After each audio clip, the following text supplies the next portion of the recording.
शांति बाबा। बाबा ओम शांति। आज 28 नवंबर 2023 की मुरली है। बाबा कह रहे, मीठे बच्चे, ज्ञान है मक्खन, भक्ति है छाछ। बाबा तुम्हें ज्ञान रूपी मक्खन देकर विश्व का मालिक बना देते हैं। इसलिए श्री कृष्ण के मुख में मक्खन दिखाते हैं। और आगे मेरे बाबा प्रश्न पूछ रहे हैं कि निश्चय बुद्धि की परख क्या है और निश्चय के आधार पर क्या प्राप्ति होती है। उत्तर बतलाते हैं मेरे बाबा कि निश्चय बुद्धि बच्चे क्षमा पर फिदा होने वाले सच्चे परवाने होंगे, फेरी लगाने वाले नहीं।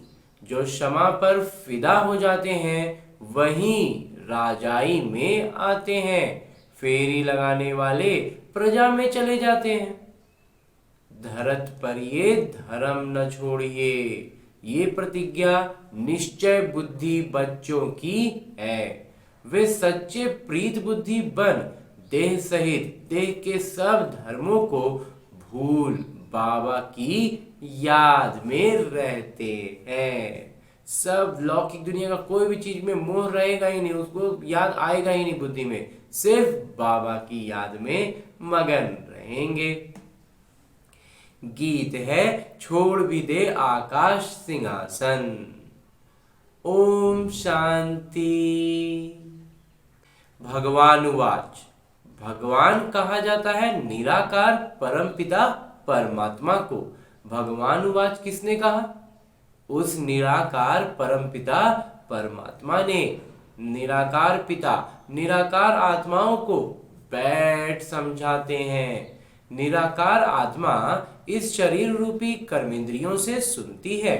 आत्मा को न मेल न फीमेल कहा जाता है, नर और नारी वो नहीं होता है, उनको आत्मा ही कहा जाता है। आत्मा स्वयं इन अंगों द्वारा कहती है कि मैं एक शरीर छोड़ दूसरा ले लेती हूँ। जो भी मनुष्य मात्र हैं वो सब भाई भाई हैं। जब निराकार परमपिता परमात्मा की संतान है तो आपस में सब भाई भाई हैं। जब प्रजापिता ब्रह्मा की संतान है तो भाई बहन है।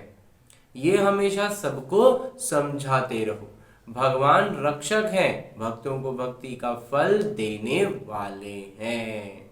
बाबा समझाते हैं सर्व का सद्गति दाता मैं एक ही हूँ, सर्व का शिक्षक बन श्रीमत देता हूँ और फिर सर्व का सद्गुरु भी हूँ।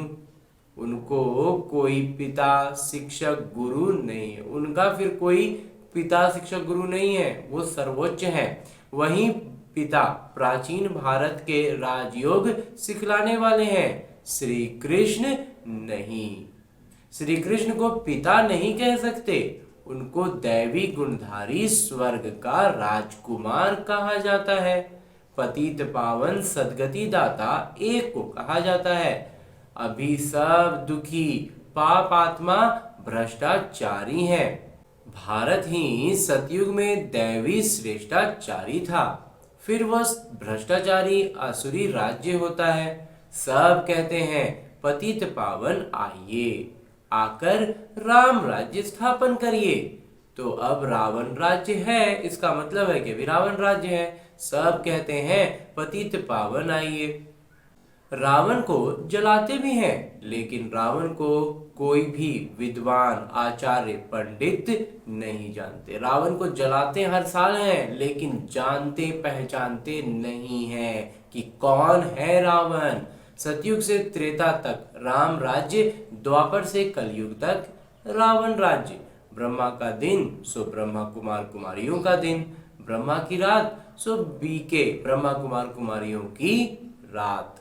अभी रात पूरी हो, दिन आना है। गाया हुआ है विनाश काले विपरीत बुद्धि। तीन सेनाएं भी हैं। परम पिता को कहा जाता है परम प्रिय, परम आत्मा, परम पिता, ओशन ऑफ नॉलेज, ज्ञान के सागर। तो जरूर ज्ञान देते होंगे ना, जब ज्ञान के सागर हैं तो उनसे तो ज्ञान मिलेगा ही।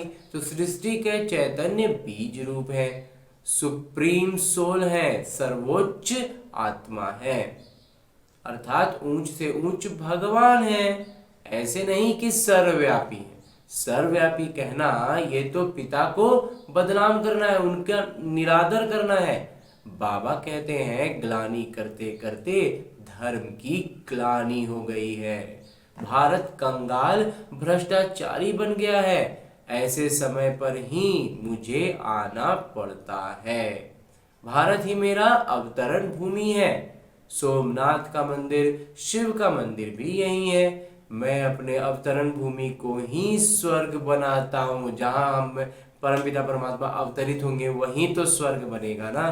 फिर रावण नरक बनाता है, अर्थात रावण की मत पर चल नरकवासी आसुरी संप्रदाय बन पड़ते हैं। फिर उन्हों को बदलकर मैं दैवी संप्रदाय श्रेष्ठाचारी बनाता हूँ। ये विषय सागर है और वो है क्षीर सागर। वहां घी की नदियां बहती हैं। सतयुग त्रेता में भारत सदा सुखी और मुक्त था। हीरे जवाहरातों के महल थे। अभी तो भारत 100% बंधन में है। मैं ही आकर 100% मुक्त श्रेष्ठाचारी बनाता हूँ। अब तो ऐसे भ्रष्टाचारी बन गए हैं जो अपने दैवी धर्म को भूल गए हैं। बाबा बैठ समझाते हैं कि भक्ति मार्ग है छाछ, ज्ञान मार्ग है माखन। श्री कृष्ण के मुख में मक्खन दिखलाते हैं, यानी विश्व का राज्य था। लक्ष्मी नारायण विश्व के मालिक थे। बाबा ही आकर बेहद का वर्षा देते हैं, अर्थात विश्व का मालिक बनाते हैं। कहते हैं मैं विश्व का मालिक नहीं बनता हूँ। अगर मालिक बनूं तो फिर माया से हार भी खानी पड़े। माया से हार तुम खाते हो, फिर जीत भी तुम्ही को तो पानी होगी ना। माया से हार कौन खाए? हम खाए। तो अब हम उस पर जीत कौन पाएंगे? हम ही को पाना होगा ना। तब फिर हम सारे आत्माएं माया से ऊपर उठ जाएंगे, माया से जीत जाएंगे तो स्वर्ग आ जाएगा। ये 5 विकारों में फंसे हुए हैं। अभी मैं तुमको मंदिर में रहने लायक बनाता हूँ। सतयुग बड़ा मंदिर है, उसको शिवालय कहा जाता है। शिव का स्थापन किया हुआ, स्थापना तो उसकी करते हैं शिव बाबा, इसीलिए उसको शिवालय भी कहते हैं। तो कलयुग को वैश्यालय कहा जाता है क्योंकि यहाँ सब विकारी है। अब बाबा कहते हैं देह के धर्म छोड़, अपने को आत्मा समझ, मुझ पिता को याद करो। तुम बच्चों को अब बाबा से प्रीत है। तुम और कोई को याद नहीं करते हो। तुम हो विनाश काले प्रीत बुद्धि।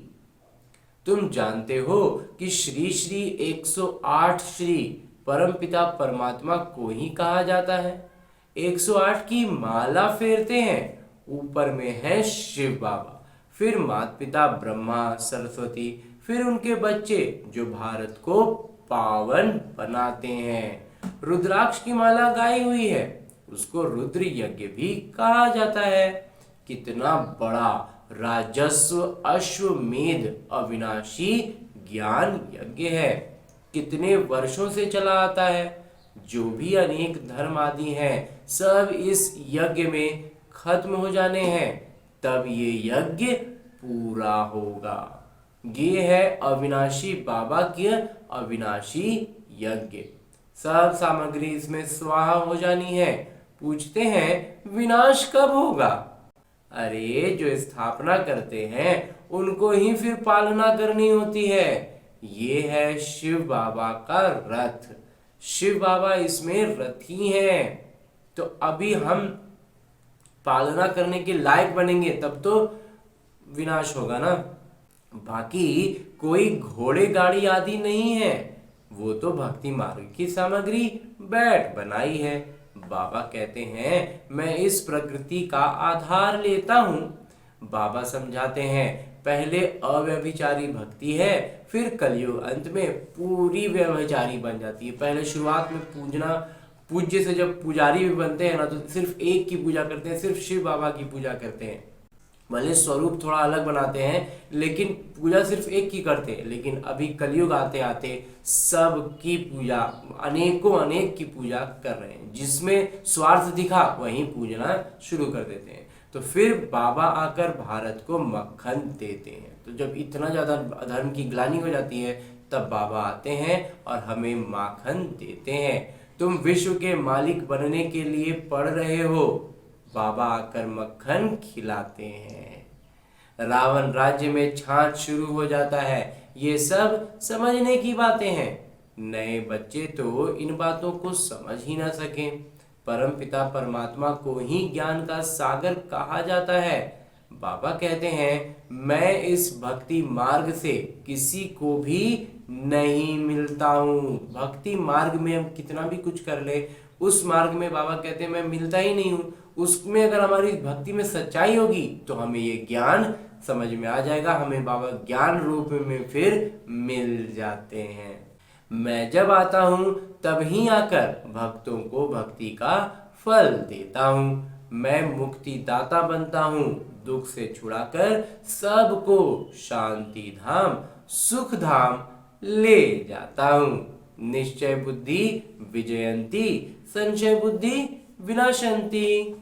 बाबा क्षमा है, उस पर परवाने कोई तो एकदम फिदा हो जाते हैं, कोई फेरी पहनकर चलते हैं, कोई फेरी लगाते रहते हैं, फिदा नहीं होते हैं, समझते कुछ नहीं है।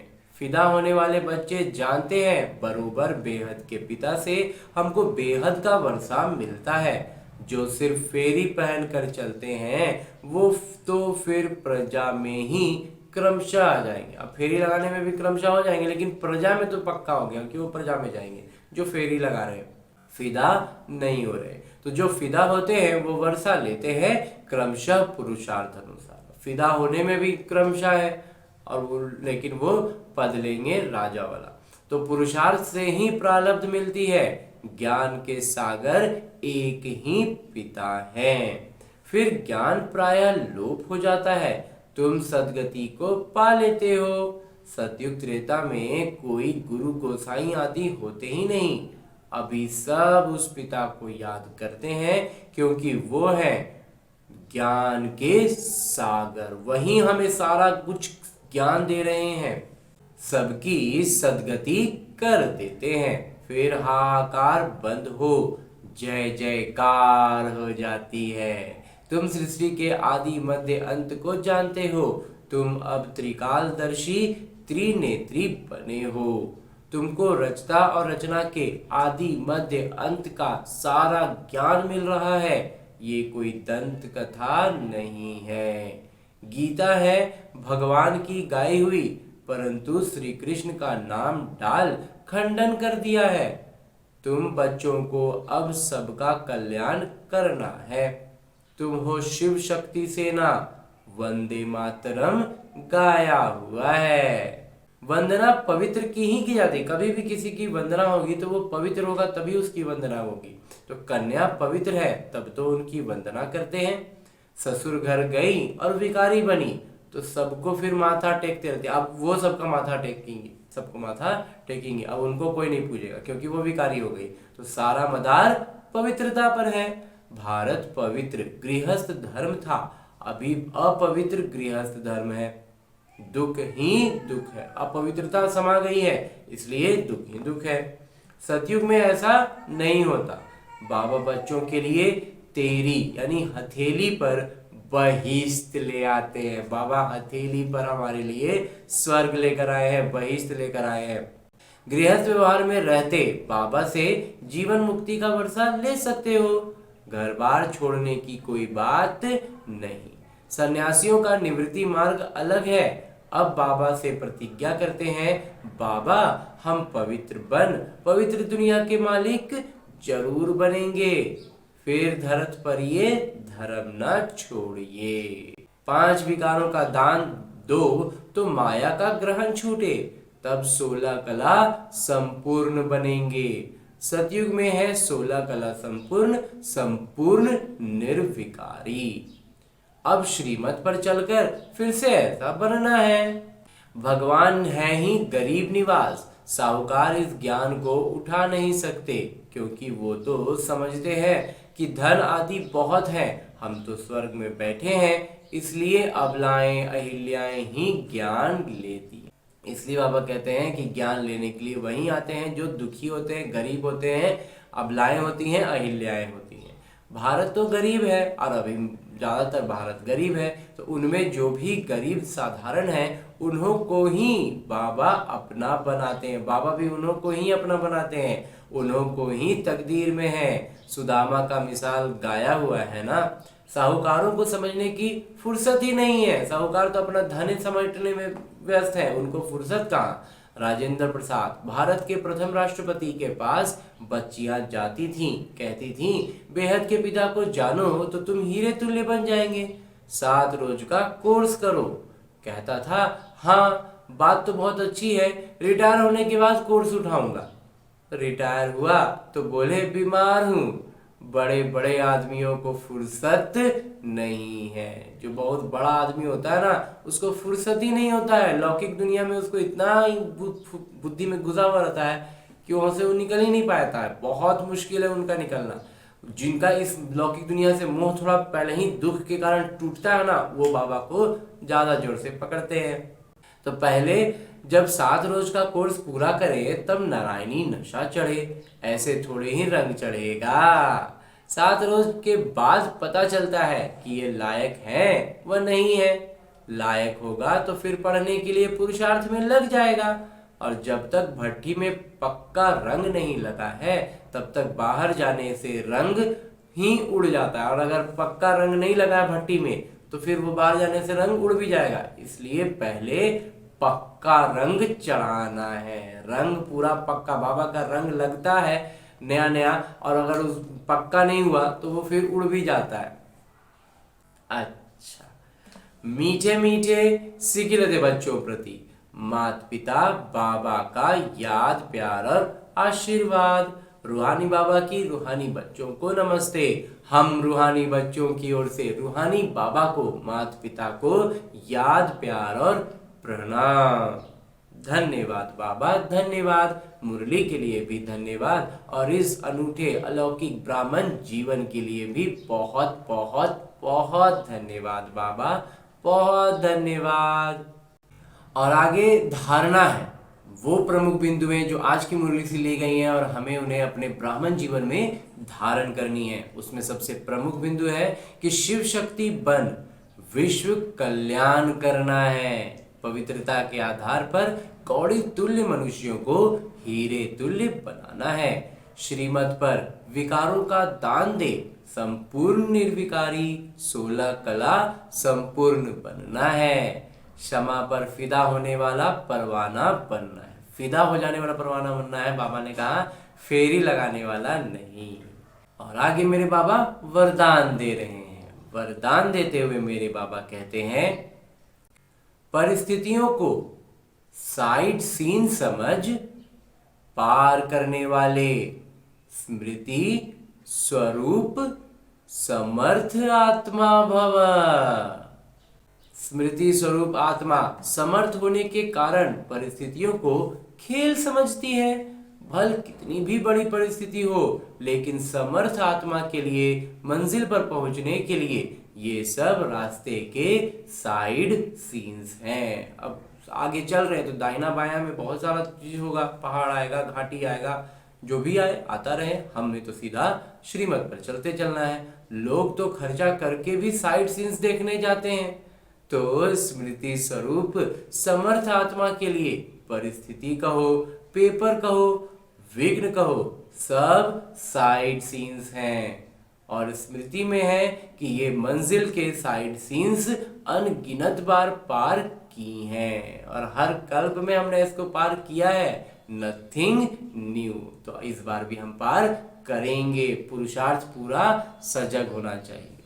और अंत में स्लोगन है, मुरली का उपदेश है कि दूसरों की करेक्शन करने के बजाय दूसरों को जो हम सुधार करने का दिमाग लगाते रहते हैं, उसके बजाय बाबा से कनेक्शन जोड़, दूसरों को करेक्शन करने के बजाय खुद का बाबा से कनेक्शन जोड़ लें तो वरदानों की अनुभूति होती रहेगी। लगातार बाबा के जो वरदान है ना, वो अपने जीवन के हर कार्य को करते हुए वो याद आएगा कि अरे बाबा ने तो ऐसा वरदान दिया है, तो हम उस कार्य में थोड़ा और सजग रह पाएंगे, बाबा की याद में रहते हुए लौकिक कर्म भी कर पाएंगे। और आगे मातेश्वरी जी के मधुर महावाक्य, मम्मा की मीठी बातें।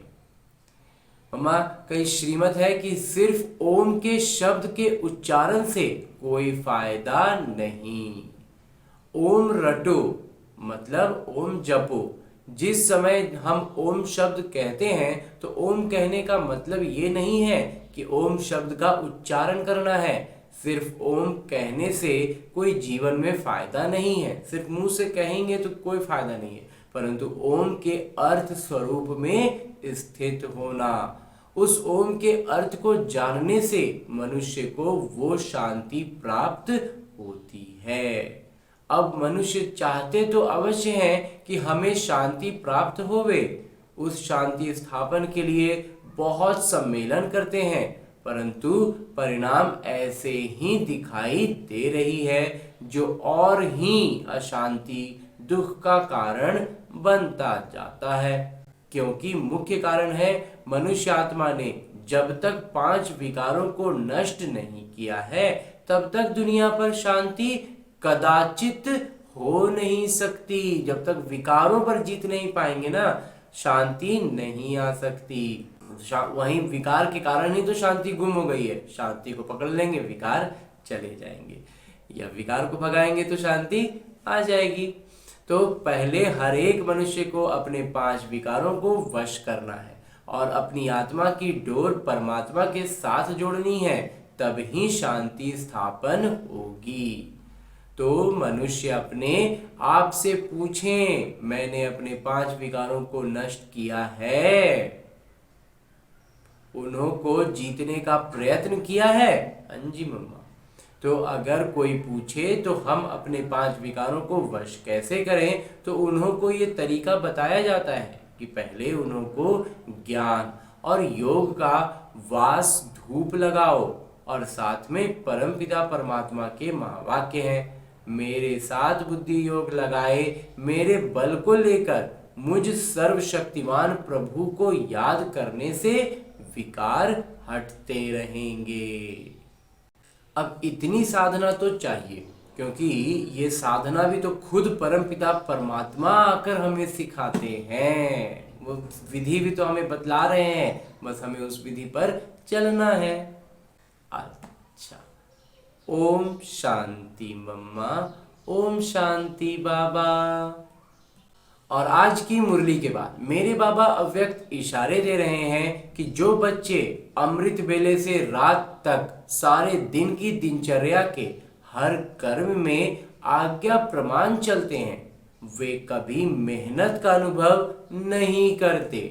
उन्हें आज्ञाकारी बनने का विशेष फल, वो आज्ञाकारी बन गए ना, उसी का प्रत्यक्ष फल, उनको विशेष फल ये मिलता है कि बाबा का आशीर्वाद की अनुभूति होती है।